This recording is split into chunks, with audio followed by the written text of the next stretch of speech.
22 राम मंदिर प्राण प्रतिष्ठा आडभानी जोशी को अयोध्या मना मंदिर प्रशासन कला बारण।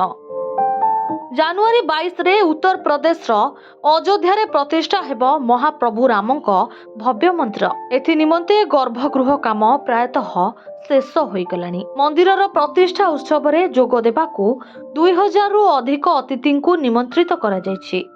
मात्र मंदिर पाई वर्ष वर्ष धरी आंदोलन चलाउथबा बीजेपी रो वरिष्ठ नेता लाल कृष्ण आडभानी और मनोहर जोशी को एही तालिकारु बाद पड़िछंती। मंदिर प्रशासन तरफ उभय को एही उत्सव रे जोग देबाकू बारण करा जायछि। काहेकि एमिति निष्पत्ति नेछंती मंदिर प्रशासन?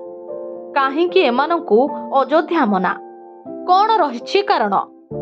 तेबे एसबुर मुख्य कारण हेउछि दुहिंको स्वास्थ्यगत समस्या।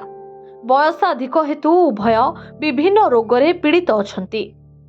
पूर्व उप प्रधानमंत्री लाल कृष्ण आडभानी और पूर्व मानव संबल विकास मंत्री मनोहर जोशी स्वास्थ्यगत समस्या और बयस को दृष्टि रखी एपरी परामर्श दिया जायछि।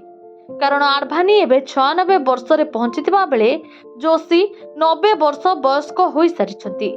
तेणु यहाको दृष्टि रखी उभय को मंदिर कर्तृपक्ष जोग न देबाकू अनुरोध करिथिबा बेले यहाको उभय स्वीकार मध्य करि सारिछंती। प्राण प्रतिष्ठा समारोह पई सबु प्रस्तुति जानुआरी 15 तारिख सुधा शेष हेबो। प्राण प्रतिष्ठा पूजा आसंता 16 तारिख रे अनुष्ठित होई 22 जानुआरी रे शेष हेबो। प्रधानमंत्री नरेंद्र मोदी जानुआरी 22 तारिख रे अयोध्या रे पहुंची एही समारोह रे शामिल हेबे। विभिन्न परंपरार 150 साधु सन्त 6 दर्शन परंपरार शंकराचार्य और 13 आखड़ा एथिरे सामिल हेबा सह 4000 साधु मध्य जोग देबे। एहा बाद 2200 अन्य अतिथि को निमंत्रित करा जायछि। जानुआरी 22 रे मंदिर रे रामलालांक प्राण प्रतिष्ठा करा जिवो। उक्त ऐतिहासिक दिनर मुख्य साक्षी बनिबाकू लक्षाधिक श्रद्धालु अयोध्या जिबाकू लक्ष्य रखिछंती। मंदिर प्राण प्रतिष्ठा परे 23 जानुआरी रु साधारण लोक प्रभु रामंक दर्शन करिपरिबे।